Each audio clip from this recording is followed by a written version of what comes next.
Hello? Okay, hello everyone. My name is Hamzada Yusuf. I'm a consultant for entrepreneurship and social innovation. And thank you, Naira, so much for great hosting today and yesterday.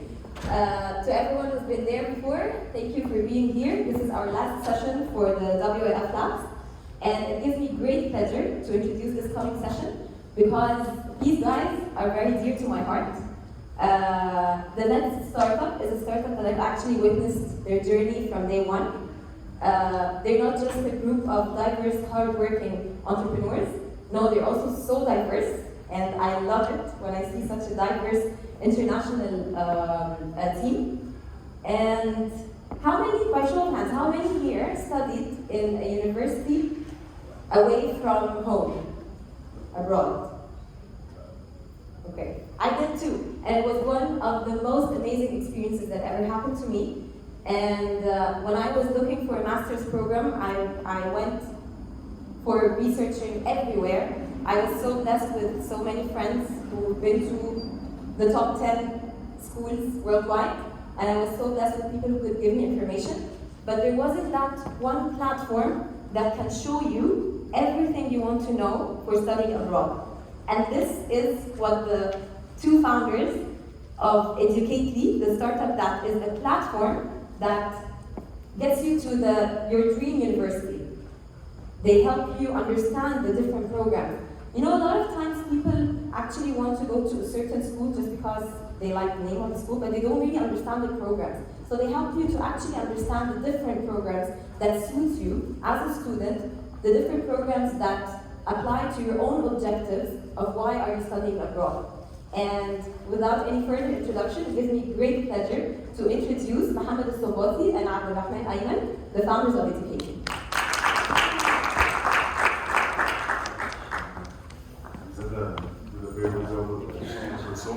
So much gratitude from the heart. Thank you so much. No, thank you. Hi everyone. I think it's brilliant to be here after talking about mental health, depression, a lot of stress. So we went like so further in the journey of an entrepreneur. Now we want to get you a little bit back from 0 to 1, which is a story that we want to share, part of our founding story in Educately. My name is Mohammed Atib. I'm the founder and CEO of Educately. I'm here with my friend, my partner, my co-founder, Abdulrahman, and we will share with you some of those lessons we learned across this journey. So you have the clicker, right? You always have the clicker. I always have the clicker. You always have the clicker. I do operations. So just to give you like heads up, you're not lost in the journey.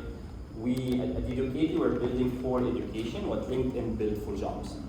So if LinkedIn built the world professional network, and maybe Facebook, Instagram, TikTok now build the world social networks, we aspire to build the world educational network because we believe we need one. So with all what it means, so it's another topic of what we're doing. But basically, here we want to share a little bit about the story of what took us to actually arrive here today. It's been a journey, and I think for you as entrepreneurs or people that are thinking potentially to start something, it could save you a lot of time and it could save you a lot of effort because it took us almost 5 to 6 years, myself and my team, to learn these lessons. So they're quite pricey, I would say. And before I actually start sharing a little bit of the lessons, I have a very important question. I do believe it's very important to everyone who wants to start something, which is, what is your obsession? What is that thing that you're obsessed about? Because I can assure you, entrepreneurs, everyone in this room, you can do many things. You're potentially hands-on doing a lot of things. My co-founder sometimes do marketing, sometimes do operations, sometimes work with the product team, and so on. We can do a lot of stuff, right? Or buy coffee for the office. That's also.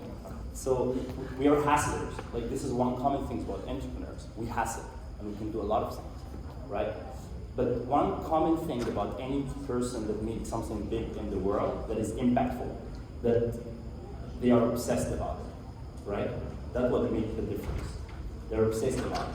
One of the most common examples in our region, I guess you will guess it, is Mozart, for example. If you find one criteria about that guy, he's obsessed about football. You potentially know only football. That's it. And the level of obsession is actually what makes how far that success is. So you can get someone like Salah is super obsessed because he literally evolved his life about football. And then if that obsession level go a little bit down, you can get مثلا Hussam Midu or Hussam Kay. They're very good You players. didn't have to say that. With all my respect, I love both of them. But I'm benchmarking the level of obsession because that's really what makes people make a difference. So my first question to you is, what is your obsession? And as much as you can define this, it's not about really the hot space or I want to start something so I'm joining the next hype. Fintech is massive, so I'm jumping into fintech. Because my biggest lesson here is if it doesn't excite you every day, I'm assuring you it's not sticking with you. You will leave it. I remember since I joined university, I was 19 years old, I started like 3 different businesses. They're normal businesses. I'm an engineer, but I started 3 different businesses. None of them are now something that's stuck with me. You should tell them the billboard. One of them was a billboard, a marketing agency. And another one was fashion related, and so on and so forth. They're not stuck with me. I was literally dropping them out the moment I get the next exciting thing. So that's why it's super important to define what really excites you, because that's what will keep this thing sticking with you. In a journey that is super hard, we will learn why it's super hard, but it's also rewarding. So let's kick up with the journey, and we'll share a little bit of the lessons that we learned across this 5-6 years. We're coming back this time, almost 2015, and I will start with the first part of the journey, and then I'll pass it to Abdul to continue the journey with the lessons. So my very first lesson is very simple, and I think it's cliche to say, but it is important. Basically, it has to start with a problem, right? Let me ask you a question, because some of you actually have studied abroad, and that's brilliant. How many of you are working with what you studied? Can you raise your hand? Good. That's not a lot of people. There's only 27% globally that actually work with what they studied. That's for me shocking.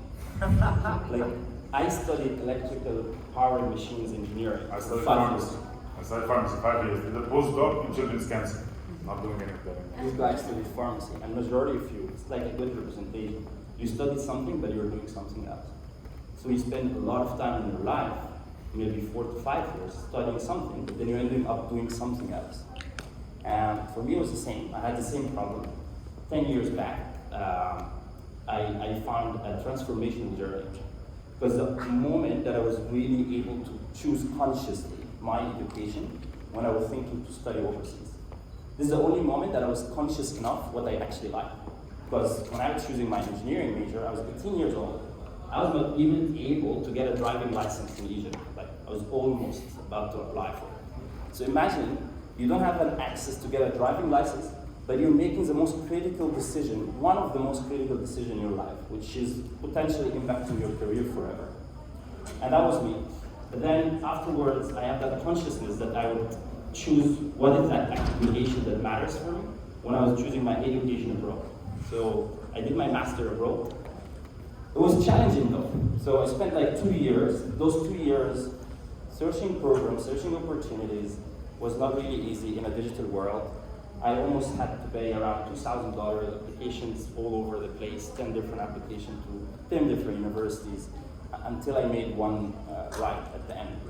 And then the experience turned to be the most transformational experience I left ever, because it literally touched and changed every aspect of my life. And I mean here, not like business-wise. I mean the people that I know, the countries that I lived in, the network that I'm connected to, and what I'm doing today. It's all impactful by that moment. So I felt basically, if that's such a transformational journey, why it's so hard for people to get it as easier? And here was the moment. And I think that was a defined moment when I saw that it's a call, and I choose that this is my problem. I'm relating to it. And I think it's my call to solve it. And here it comes to the lesson from this. You need to find a real pain. That's the very first basic for starting something. And that pain, it relates to you. and then there's other people that actually suffer from it.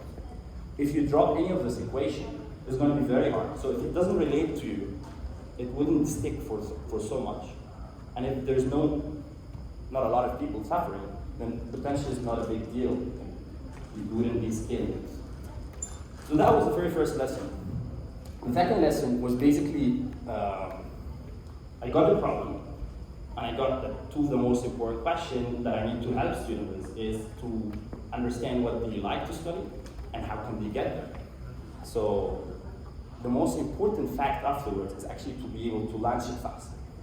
Because launch it fast, but not too fast also. It's also very common with like, let's release fast, let's do things fast, and so on and so forth, which is very important because you can validate things. But then when you do it too fast, it's also too risky, that you don't have enough input that you can build on. So launching fast, what I did afterwards, basically, I did a Facebook post, one of my co-founder back then, and then we just asked for Egyptian students who study overseas, and we got 100 people studying in like 30 different countries, only from our network. Our aim was to connect these people with people in Egypt that would like to also study overseas, just for the sake of the support, and to get the process done easier and so on and so forth. And I went to WordPress, if you know WordPress. Myself, I started creating a shitty website, just to get something there. To an extent, it was embarrassing to an extent that our logo was basically built by Microsoft Paint. I'm not sure if you even remember, right? Microsoft Paint was the things that we created our logos. But who cares, right? You just want to validate that there's some people that cares about that thing that you want to build, right? It doesn't matter how fancy it is. So we shipped the first part. And that was my very second biggest lesson. Just if you're not really embarrassed by your first version of the product, then it's too late already. It's too late launching it. That's very important. But then when you launch something that is very embarrassing and it's too late, probably also maybe quite young from an experience point of view, it has high potentially to fail, right? Very high likelihood. You just get a signal that there's people interested in that thing, right? But that does not mean that you're going to succeed building something, because potentially you don't have that experience. So that comes to the third lesson, which is there are too many variables in the equation of entrepreneurship. You have hypotheses, you want to validate ideas, solutions. A lot of them might be right, a lot of them might be wrong. The worst thing you can do to yourself is to position or to have another variable, which is your ability to execute those ideas. Because this could ruin the whole game, right? You could have a brilliant idea, but because you're so bad on doing it, or you don't have the experience to execute it, it just failed, right? So let's not make that execution variable, execution element as a variable. And that what made me back then to spend like 6 months just doing research. I just closed the room. I think I was in Madrid back then. I went to an incubation program. The only thing I did is I did 6 months of research on that problem. I followed this lean startup process, whatever you follow. As long as you spend time to acquire knowledge about that problem that you encountered yourself, you're becoming more educated about maybe there were other solutions that cut short to you some of these hypotheses, and so on and so forth. So 6 months, and then I jumped into LinkedIn afterwards, which was, I think it was God's wisdom here, because this is the only place on earth that I would like to be in if I would really want to build that thing. And LinkedIn, I spent 3 years where I was learning what it means to learn a network or to build a network. And at a certain point, you really know that you have built that experience, and it's the leap of faith that you put in your experience to jump out. That's not easy. I was really paid very well on LinkedIn. It was one of the highest paid jobs. I was doing travels all over the world every year. So it was very... Sending pictures from all over Africa. All over Africa, Running from in Africa, safari. US and so on. Not jealous. So it is very risky, but you're gonna have to believe in it. And that was the third lesson, which is basically, I have to click up. Yeah. Go out there, build your experience, and then believe in it. Because you need that belief in my case, to quit LinkedIn, to say I'm not going to be paid this 20x or a little bit more what I was paid More. afterwards, More. because I believe in that experience. Afterwards, you build the experience, you have launched something with interest to people that maybe talk to your obsession. Then from 0 to 1 is mathematically could be 1, but in the real world of entrepreneurship, it's more than 1. You probably wouldn't be doing this alone. And they explained that perfectly. The journey is tough, right?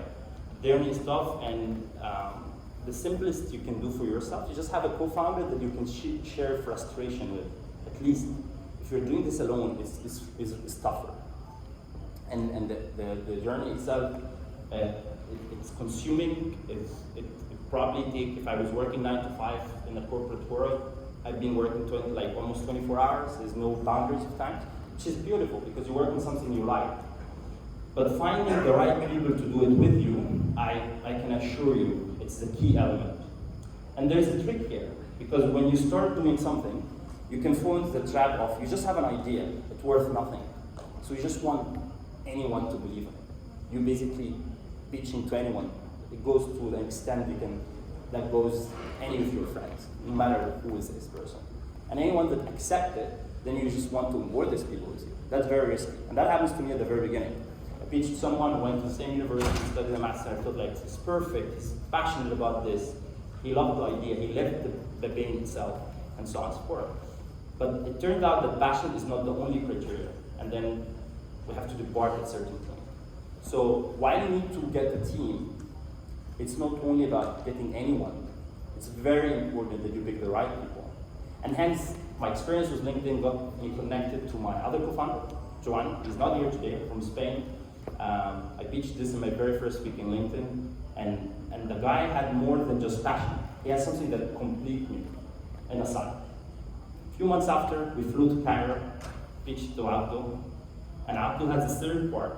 So our team was a co-founding team with some people that complete each other. Every one of us has something that is purely is not in the other person. And that will make our team is super strong. And I do think that is the most important asset we have in this company. No matter what is the challenges we have or what kind of idea, what makes this flowing is the team, basically. So the most important lesson here is to have the right people in the bus. No matter what that takes, if you don't have them, it's very hard to do something or succeed in something. And I will transform the lesson number 5 to Abdul.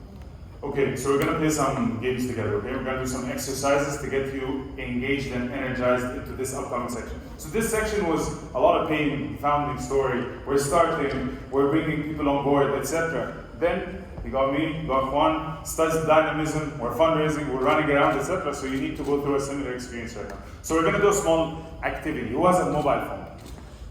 Everyone, take it out of your pocket. No. Can you unlock your mobile phone? Unlock it. I'm not going to take them, don't worry. Is it unlocked? Can you show me? Show me your screens. All unlocked? We're going to do something that's very interesting. You all have internet on your phones, right? Like we're in the 21st century. I want you to open WhatsApp or Facebook Messenger, whatever it is, chat tool that you consider to be your most intimate. The most intimate one. Where you have like your private conversations with like your spouse or partner or significant other, that one. Open, can you show me like this? All is open? Okay.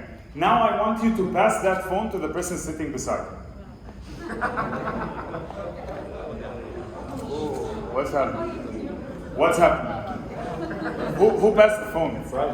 Okay, no, give back the phone, it's fine, it's fine. You don't need to do this more. You don't need to go through this suffering anymore. It's okay. It's okay. How many people passed the phone? If you passed the phone, raise your hand. Okay. How many people passed the phone because I told you pass the phone? How many of you would have voluntarily passed that phone by yourself? Impossible. Same thing. So this guy comes to me in a local cafe in Egypt, has a very bad pitch deck, very, very bad. Opens up his deck and he's like, this is gonna be the future of higher education. And he wants me to join on board. He wants me to quit my job, quit my life, trust in that, and believe that he's not going to give me a salary. He didn't talk about that at all. He was like, I will give you a certain percentage of that dream. And I'm supposed to trust that. And before that, we had barely met for the past 3 years. In your case, you have barely met ever, probably. And I'm asking you now to trust the person right beside you and tell you that there's an opportunity, pass them the phone, and you're supposed to just have confidence and trust in that just because I'm telling you. That's exactly how I felt when he was pitching me at that moment. It's like I'm taking everything that's really intimate and important for me, and I'm passing it to that guy because I believe in an idea that he has. So the lesson here is that a lot of times opportunity will present itself. And you wouldn't know how that opportunity looks like. Sometimes it could be just a crazy person standing in a session, tell you open up your phone and pass it right to the person right beside you. It could be as crazy as that. Or a person that comes and pitches you something that you've never heard about before, and they're asking you to make a bet with. But these opportunity windows in life, and I promise you, are very few. And it's completely up to you at those points in time to decide whether am I going to jump on this opportunity or I'm going to wait for the next opportunity, which probably might not come. So think about it. As young entrepreneurs, a lot of times we're going to make bad decisions, and that's fact. Some of those decisions will be bad decisions. Don't hold it too much to yourself. Don't be too harsh on yourself. You will make bad decisions. That's fact. Just try to make the good ones a little bit more than the bad ones. And it's as simple as that. Don't over-calculate every single thing, because sometimes the variables are completely unexpected. You cannot even be able to contain them all in one sentence, or in one exercise, in this case, in an 8-minute session about 8 lessons. Second thing, so we go ahead, we start going around, pitching, having conversations with people. We're trying to acquire people's trust. Yeah? So basically we're telling them, we're the future of higher education, we're going to completely transform it, join the journey, and then obviously what do people tell you? If I ask you right now, how many of you, while now I'm standing on stage, how many of you would give me $100,000? Raise your hands. Probably because we're friends, man. But that's not fair. She knows me too well. How many of you would give me $100,000? If you had $100,000? I know, obviously, if we had $100,000, we wouldn't be in this room. We would be in the VIP dinners. Just saying. So, who would give me $100,000 right now, if they had it? Thank you, man. This guy worked with me also, inshallah, in the back. So that is. I'm reaching out, guys. So I'm picking up all your names because now we're going to start reaching out for investments. So besides that, so we went through this exact same conversation, walking into rooms, talking to people, and being like, "Would you give me $100,000?" More than 380 times. And out of those 380 times, what do you think was our conversion rate? How many did we convert from the 380? Yalla, trivia. Let's guess. Name. How many? 0%. 0%. Very good job. Who else? 5. Okay. 2 in the back. And Zed, how many do we convert? 10. Okay. Who? Mean more. Who has more? 10. We have 10 in the back. 3. We have 3 in the back. 2 here on the side. So out of the 380 conversations, we converted 1. One guy in Germany that knew us from back in the day. He was like, "These guys look so poor. Are you guys eating well? What's happening?" And he was like, "Back in the day, I used to be I used to be a lot bigger." And he was like, "You were bigger, what happened? Are they feeding you?" I was like, "Yeah, life of an entrepreneur." He was like, "Man, what are we fundraising?" We're fundraising $100,000. Can you help us out? He's like, "I got 25. Is that okay?" We're like, yeah, that's fine. So then the guy gave us $25,000. And then he was like, "I'll give you another 25 if you guys bring in another person to do 25. And all of a sudden I felt like it was like a pyramid scheme, where I need to bring 2 people on the right, 2 people on the left, and these people put 25, these people put 25, and then we're gonna have 100,000. And I was like, Ahmed, this is a solution. That's exactly what we're gonna do.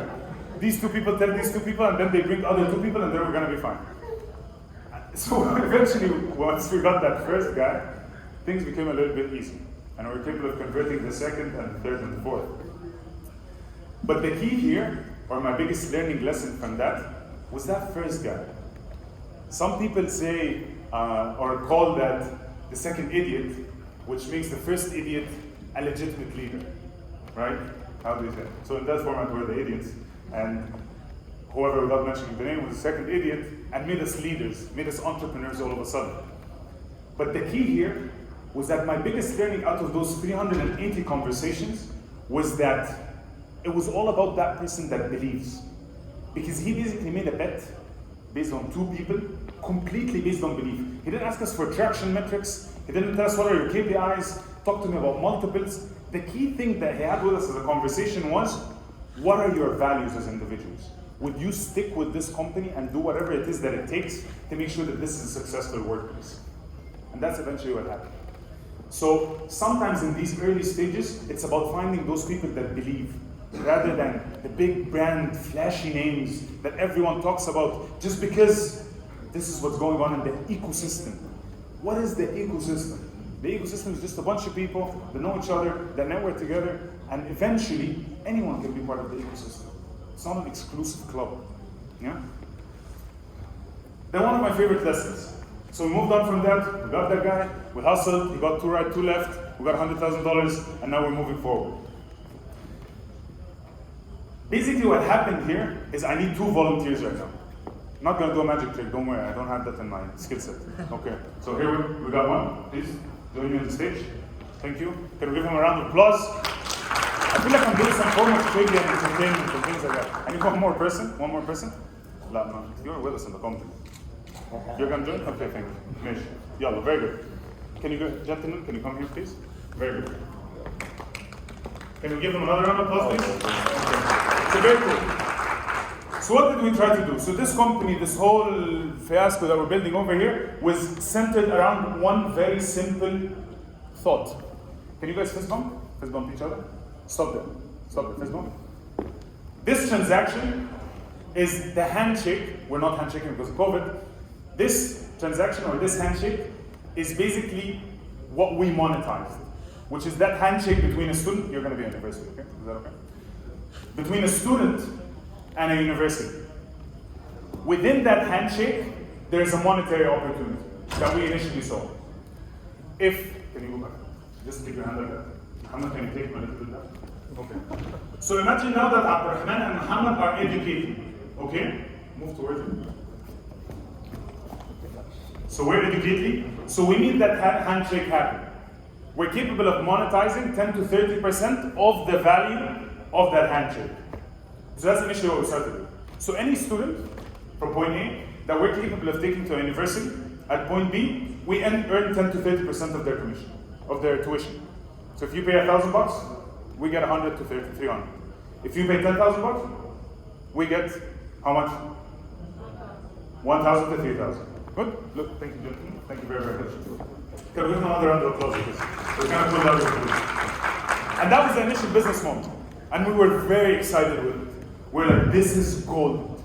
Imagine every single transaction, we can make 10 to 30% of the monetary value of that transaction.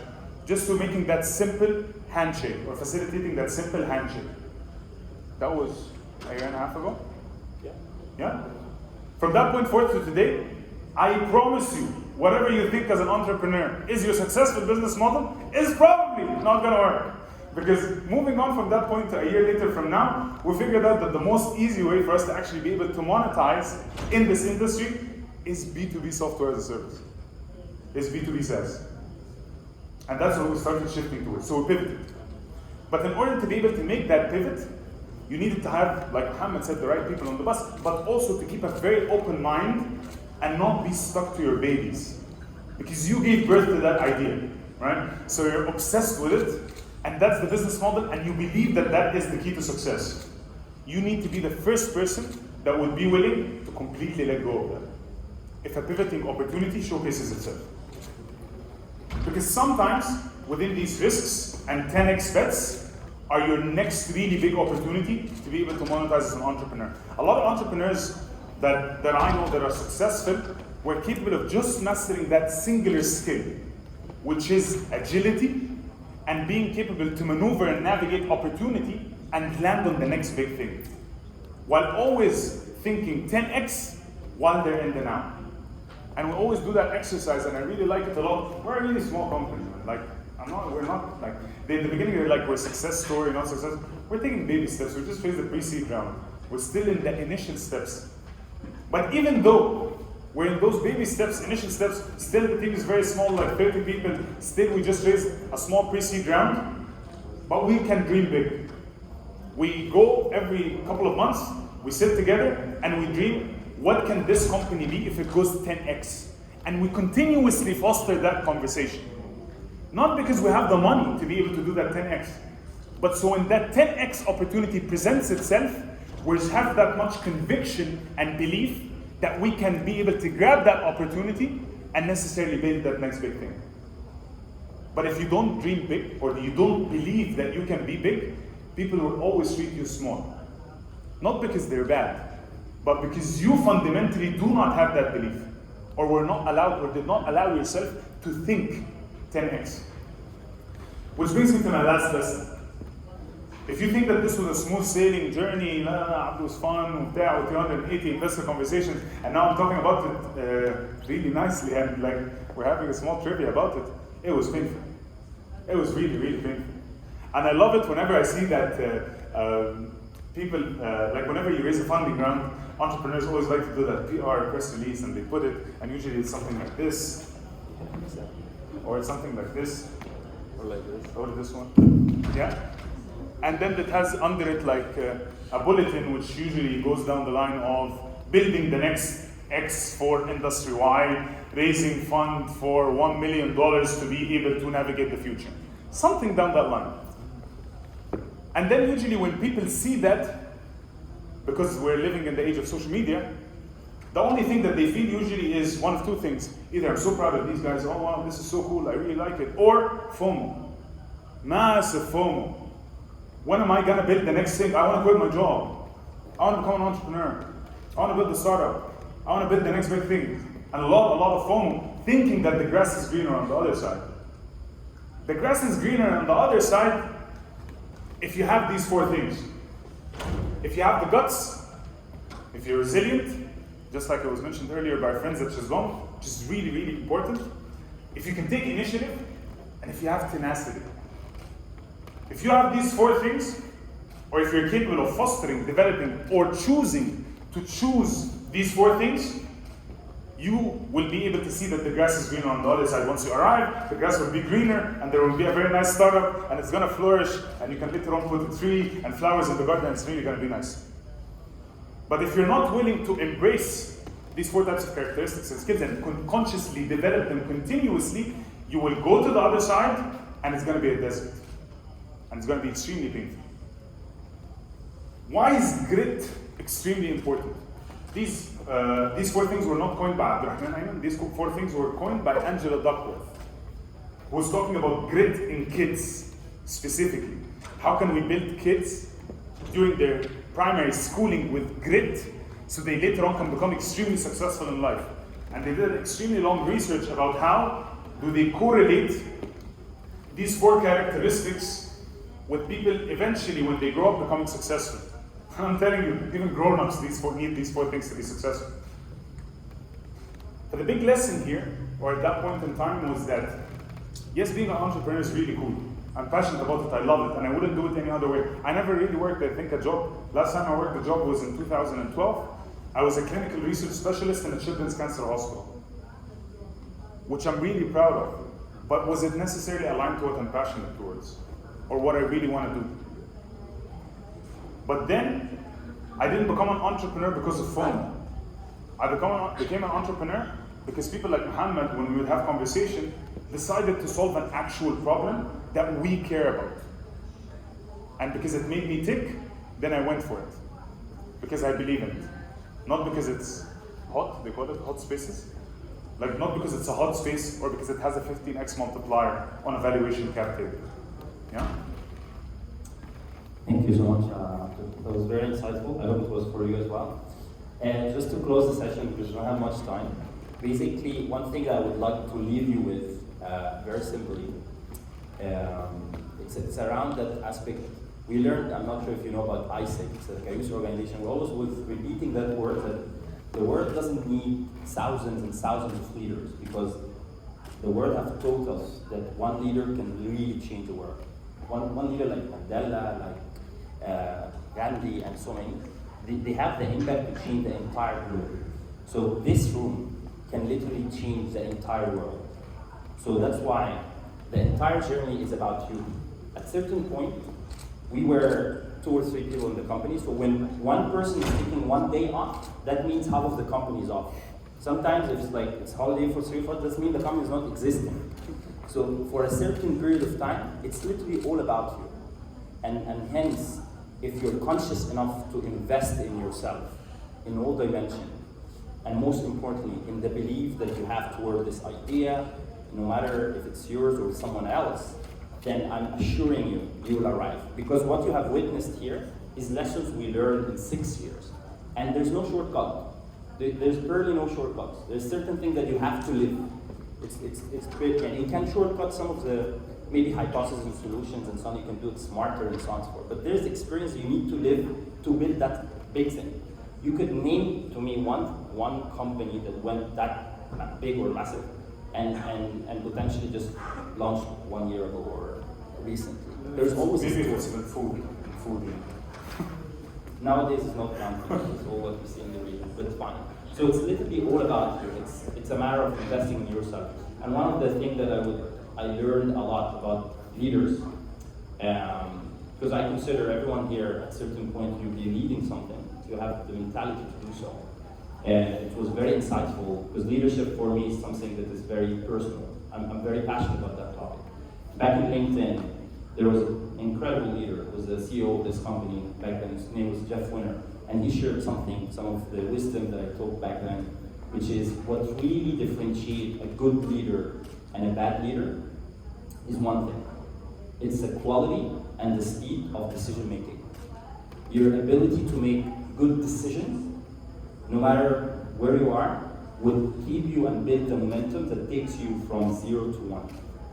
If it takes you too long to make good decisions, you're too late. So you're out of business because there are other people going to take this good decision faster. And if you're taking too many bad decisions, you will go bankrupt. So I'm leaving you with that quote. It's about your quality and speed of your decision making. So think about it in all this lesson we make, and probably invest in yourself to have the privilege to do it so. Thank you so much. It was a pleasure meeting you today. Appreciate it. Any questions? Any questions? You can also see how complimentary, like he's like really calm and I'm like really crazy. Can we have a mic there? There's a question right there. And until we get to this question, I think one of the very interesting things, because I saw you in the World Youth Forum before in 2019, and maybe you can give a glimpse to all the entrepreneurs around here on how being at the World Youth Forum helped you as a startup. Yeah. So let me touch on that. So we came here in 2019. Yeah, it was a really cool space. It was me and Elsa, our head of marketing, and we basically had nothing. Like we had an MVP, a couple of wireframes. We put them behind us on a screen. We didn't even have flyers or brochures or anything to distribute. I think you made the logo at that point in time, so we had the logo, and basically that was it. And people would come to the booth and they're very excited and they go, what you guys do? And we'd be like, we're gonna be the future of higher education. People are like, well, what do you do? Like, can I apply? We're like, yeah, the website, it will be there, so inshallah, you're gonna be able to use it in some time. That was in 2019, yeah? But I think the biggest thing that we learned being here is that we were not afraid to expose ourselves, right? Like we were very honest. We came and we were like, this is beta version, we're still experimenting it. If this existed, would you use it? And that was the kind of conversation we're having. So it transformed from us coming to do a branding and promotion and very fancy PR to us basically conducting like 300 customer interviews over 3 days. Every single young person that stopped at the booth, we were like, if this existed, would you use it? If you would use it, what would you like it to have? And that's basically what Educately became today. So those customer interviews back in 2019 here at the World Youth Forum transformed now into a company that preceded like $1 million and is trying to make some baby steps. And this happened here. Yeah? We're very grateful for the World Youth Forum. Thank you very much. Can we have your question? Thank you guys for your wonderful presentation. I really enjoyed the synergy that you brought among your company. My name is Zachary from Ghana. I want to ask, when you were scouting for co-founders of the company, what's significant or what was very important to you as a person? Not, for going maybe finding partners, but there is a certain thing that we were looking at. what was it thing that was very important to you? Very, very important question, because it could actually make you or break you. Because I told you, from 0 to 1, mathematically is 1, but reality-wise is not 1. It takes more than one person to do anything. So finding a co-founder or someone that shares with you this journey is, I find it the most essential step if you really want to do something that is lasting. And I told you at the very beginning, I went into the trap of, this person is super passionate about the idea, he loved it, and so on and so forth. But I'm assuring you the very first alarm for you as an entrepreneur is relying on passion only. It's not only about passion. If the person is super passionate but is not competent, and competent here is a complex word, probably that's a wrong fit. So what does competent mean? That requires, first of all, you have self-awareness. You understand what you bring to the table. If you know that I'm bringing to the table for Educate You today this part, and for me to complete the picture of the organization running, I need people that has potentially operational excellency, or have people that have experience in the sector, or have people that can lead a team in a wider scale, and so on forth. It really depends on your story. But then self-awareness will bring you to what you have, what you're bringing in the table, and then you have clarity to whom you're searching for, right? And of course, afterwards, it takes steps until you arrive to this person later on. So this is my simplest advice on that topic. So why did you decide to accept him? Good decision. Good question. Very good question. Thank you so much for your questions also. I think it's like touching first on a part from your first question, which is also about like how you leverage not only your networks, but what we call your loosely coupled network, like the network of your networks. Because maybe you don't know the person directly, but someone knows them well enough that they can vouch for them, and don't be shy to just sit and interview people, literally. Even if it's a co-founder, it's the person you're going to be working with, but do it in the form of an information interview, yeah? Where I'm like dumping at them a case and I'm looking to solve it. Why did I join that guy? I think because of 3 key things. The first thing, the amount of conviction he had for the idea was unbelievable, undeniable. Within the span of 48 hours, the amount of research and data that he dumped at me, so given like, I'm an operations guy, I think a lot of mathematics, a lot of logic, so he dumped at me enough information for me to sink in it. By the time that I generate my insights out of it, I'll emerge on a side where I'll be like, this is a good business opportunity. That was the first thing. The second thing was, he pitched it to me from a values perspective, like from a value perspective. He knows what I stand for as an individual, as an IC for 10 years. Yeah. So I worked in like a youth organization that centered around improving the livelihood of young people and quality of education for 10 years. So he knows that this is something that would necessarily touch me as an individual, and pitched it to me from that direction, which is basically what can we do together to be able to improve the access or the opportunity of young people to have equal access to quality education opportunities around the world. So that really touched me. So he played to my values. That was the second thing. The third thing is that he was very vulnerable.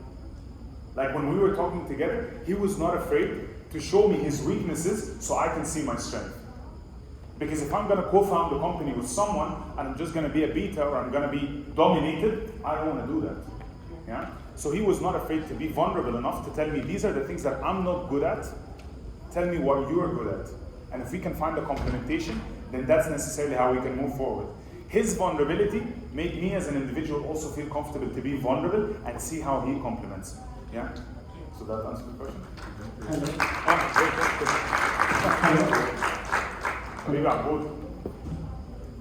Okay. So I think when you were making your presentation, you mentioned that you started with some people and you had to let them go. Is that right? Yeah, right. Okay. So how do you let people go out? So if maybe the person is not performing or you think that the person is not a good person for you, how do you let them go? Because probably they will come in as a co-founder, and then at the point you see that it's not working between you. How then do you let them go? Very good point.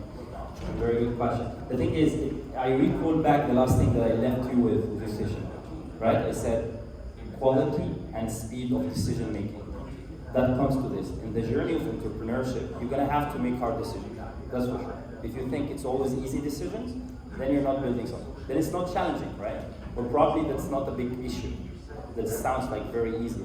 The journey is tough to an extent that probably you have to make hard decisions. One of the most tough of them is actually letting people go at a certain point.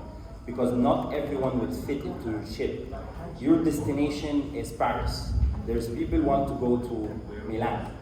If you're gonna get people in your ship that want to go to Milan and you're heading to Paris, that's an extra load in your ship, so that's not good, and that's not good for them either.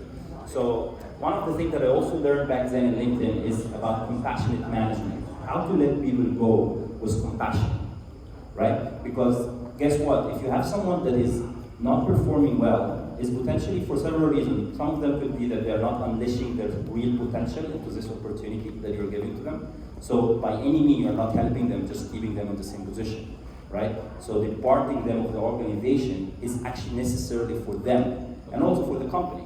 It's just a matter of how you're going to do it. Compassionate management in its ultimate is to actually depart those people that are underperforming for whatsoever reason and help them get a better opportunity that probably talk to them.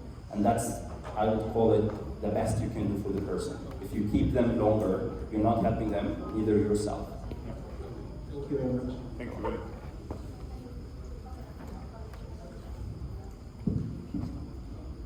Thank you so much, Mohammed and Abdurrahman. Please give them Thanks so much.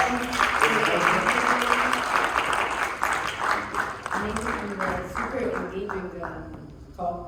Was perfect. So we came to an end for our talks for today in panels. However, we're going to have amazing pitch decks from 10 of our startups. So we'll start in 5 minutes. Please be seated and introduce